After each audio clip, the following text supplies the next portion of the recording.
Psychological becoming is imaginary. You say, I will become confident, I will become rich, I will become disciplined, I will become enlightened.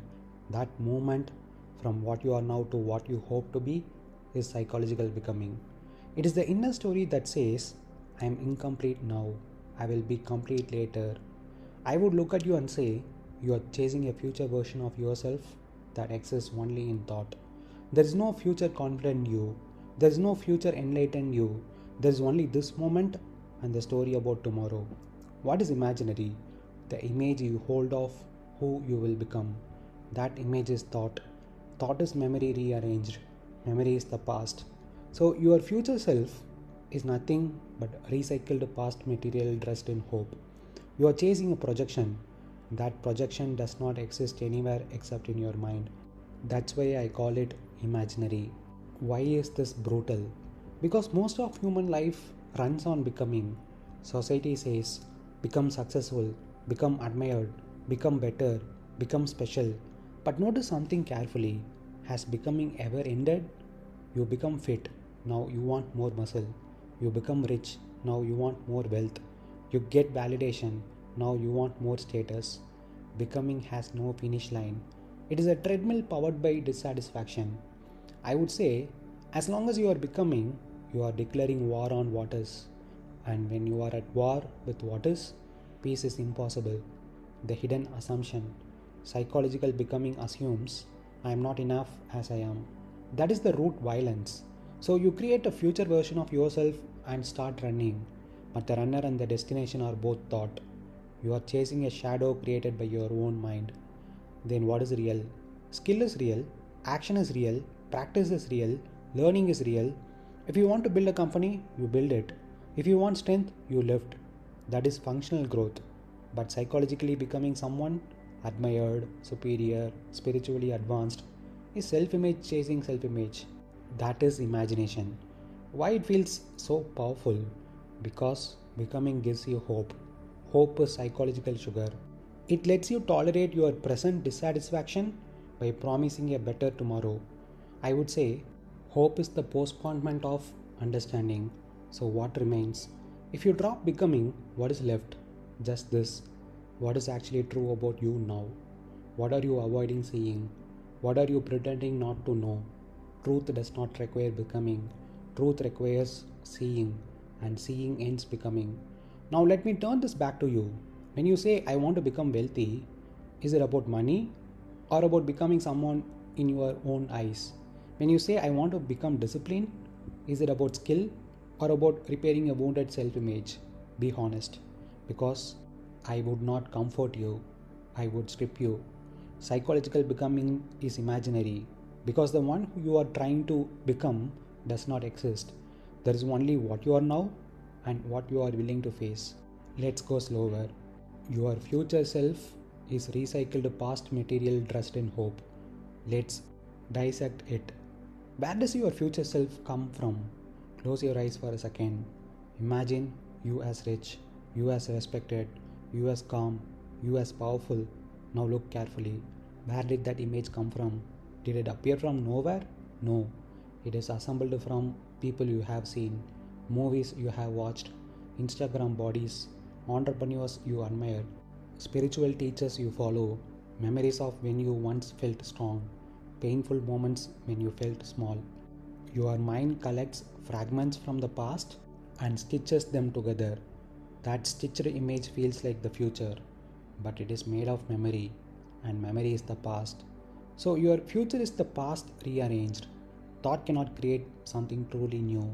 Thought is a mechanical process. It works like this: memory, comparison, projection. If you've seen wealth, you imagine more wealth. If you've felt humiliation, you imagine future dominance. If you've tasted validation, you imagine more applause. Thought cannot invent something outside its database. It can only remix what it already knows. So when you say, one day I will be confident, that confidence is based on moments when you once felt strong. People who looked confident. An idea of what confidence means. You are not discovering the future, you are editing the past. The subtle illusion. The mind says, This version of me does not exist yet. I must become it. But examine that carefully. The image already exists. It exists now as thought. You are chasing something that already lives in imagination. It has no independent reality. It's like chasing a character you designed. Why it feels real? Because emotion attaches to it. Hope, excitement, fear, urgency. Emotion gives the image weight, but emotion does not make something real. You can cry over a movie, you can fear a nightmare, you can feel anxious about a scenario that never happens.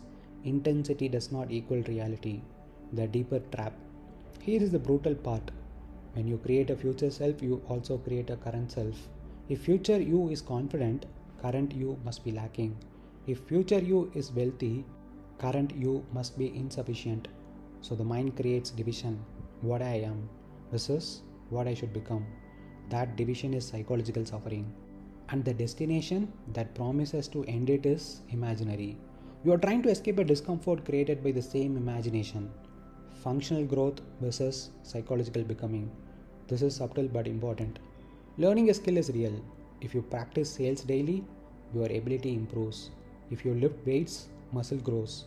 If you study, knowledge expands. That is physical and cognitive development.